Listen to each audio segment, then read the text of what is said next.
أعوذ بالله من الشيطان الرجيم بسم اللہ الرحمن الرحیم تمام ناظرین کو السلام علیکم۔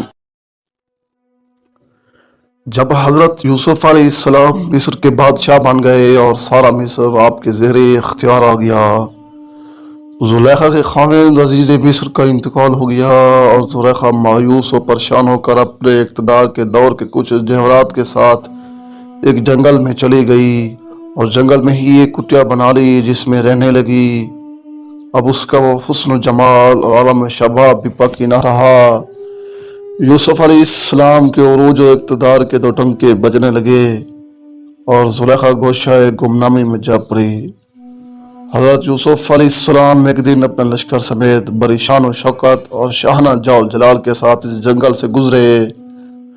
زلیخا کو پتہ چلا تو اپنی کٹیا سے نکلی اور حضرت یوسف علیہ السلام کو شاہانہ انداز سے گزرتے ہوئے دیکھ کر بے ساختہ بولی، پاک ہے وہ ذات جس نے نافرمانی کے باعث بادشاہوں کو غلام بنا دیا اور فرما برداری کے صدقے میں غلاموں کو بادشاہ بنا دیا۔ زلیخا کی یہ آواز حضرت یوسف علیہ السلام نے سنی تو رو پڑے اور اپنے غلام سے فرمایا، اس بڑھیا کی حاجت پوری کرو۔ وہ غلام زلیخا کے پاس پہنچا اور کہا، اے بڑھیا تیری کیا حاجت ہے؟ وہ بولی، میری حاجت تو یوسف ہی پوری کر سکیں گے۔ چنانچہ وہ غلام زلیخا کو شاہی محل ساتھ لے آیا۔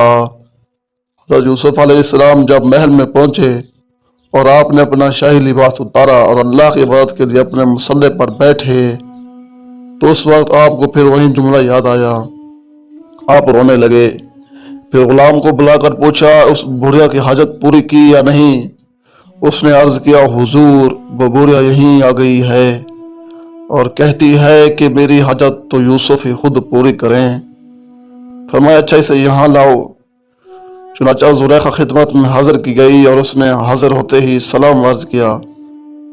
حضرت یوسف علیہ السلام نے سر جھکائے ہوئے اس سلام کا جواب دیا۔ پھر فرمایا، اے بھوریا تیری کیا حاجت ہے جو پوری کروں؟ وہ بولی، حضور کیا آپ مجھے بھول گئے؟ فرمایا، کون ہو تم؟ وہ بولی، میں یوسف زلیخا ہوں۔ پھر آپ نے زلیخا سے پوچھا کہ تمہارا وہ عالم شباب اور حسن و جمال اور مال کہاں گیا؟ زلیخا نے جواب دیا، وہ لے گیا جس نے آپ کو جیل سے نکالا اور مصر کی حکومت آپ کو عطا فرمائی۔ یوسف علیہ السلام نے فرمایا، اچھا تو بتاؤ اب تمہاری کیا حاجت ہے؟ وہ بولی، کیا آپ پوری فرما دیں گے؟ پہلے وعدہ کیجئے۔ فرمایا، ہاں ضرور پوری کروں گا۔ وہ بولی، تو سنیے، 3 حاجتیں ہیں۔ پہلی یہ کہ میں آپ کے غم فراق میں رو رو کر اندھی ہو چکی ہوں، خدا تعالیٰ سے دعا کیجئے کہ وہ میری نظر مجھے واپس دے دے۔ دوسری یہ کہ میرا حسن و شباب مجھے واپس مل جائے۔ حضرت یوسف علیہ السلام نے دعا فرمائی اور مثل سابق وہ جوان اور حسین بھی ہو گئی۔ یوسف علیہ السلام نے فرمایا، بتا اب تیسری حاجت کیا ہے؟ وہ بولی، یوسف تیسری حاجت یہ ہے کہ آپ مجھ سے نکاح فرما لیں۔ حضرت یوسف علیہ السلام خاموش ہو گئے اور سر انور جھکا لیا۔ تھوڑی دیر کے بعد جبریل امین حاضر ہوئے اور کہا، یوسف آپ کا رب آپ کو سلام فرماتا ہے اور فرماتا ہے زلیخا جو حاجت پیش کر رہی ہے اسے پورا کرنے میں بخل سے کام نہ لو۔ اس کی 2 حاجتیں تیری دعا سے ہم نے پوری کر دی، یہ تیسری حاجت اس کی تم پوری کر دو۔ اے یوسف ہم نے تمہارے ساتھ اس کا نکاح عرش پر کر دیا ہے، بس آپ اس سے نکاح کر لیجئے کہ دنیا و آخرت میں یہ آپ کی بیوی ہے۔ چنانچہ حضرت یوسف علیہ السلام نے بحکم الہی حضرت زلیخا سے نکاح کر لیا اور آسمانوں سے فرشتے نے آ کر آپ کو مبارکباد دی اور خدا نے بھی مبارکباد فرمائی۔